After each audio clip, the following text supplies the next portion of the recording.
A box of Radiesse contains one syringe of 1.5 cc's of injectable calcium hydroxyapatite, a substance that occurs naturally in human bones and teeth.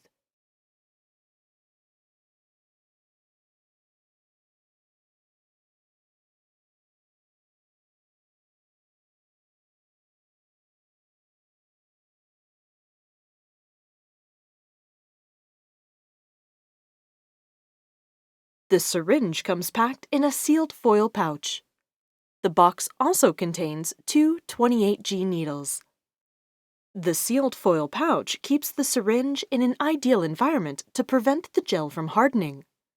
It is highly advised to only open the pouch before treatment, since exposing the syringe to air for an extended period may result in clotting.